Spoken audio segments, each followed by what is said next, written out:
ঘর হোক, বাড়ি বা লিফট, কোথাও যে এই দুই ভাই বোনের মতামত কক্ষনো এক মেলে না। একজন বলে ডান, একজন বলে বাপ। বাপ রে বাপ, এই দুটোকে নিয়ে একসাথে বেরোনো, উড়ি বাবা রে বাবা।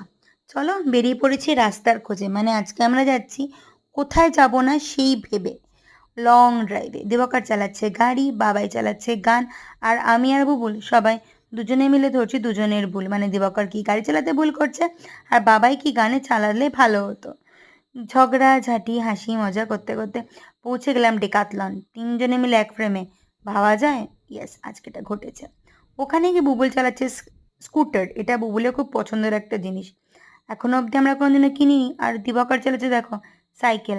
বাবাই কিছু দেখাচ্ছে, তুই কি করছিস বাবাই? বাবাই বলছে বাবা তুমি কি করছো বলো।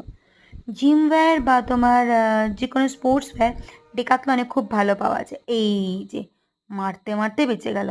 তবে ডেকাথলনে একটা ভালো জিনিস, বাচ্চারা যখন এসে এই সমস্ত কিছু চালায় না, কারোর যদি গায়ে লাগে কেউ কিছু মনে করে না। ডেকাথলনের সমস্ত কালেকশন খুব ভালো, বিশেষ করে স্পোর্টস ওয়্যারগুলো একটু টাইম নিয়ে হাতে এসে দেখলে ভালোই লাগে। আমাদের এখানে ডেকাথলনটা আছে আজডার কাছে, মানে হাইওয়েতে,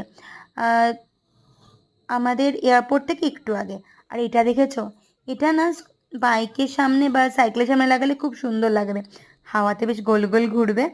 এই যে সব কিছু আমাদের কেনাকাটা কমপ্লিট। কিছু কিনবো না বলেও এক গাদা জিনিসপত্র কিনে বাড়ি ফিরছি। আর যখন বাড়ি ফিরছি তখন ডেকাথলনের লোকগুলো বলছে আরে যা রে, আমাদের দোকান বন্ধ করার সময় চলে এসছে।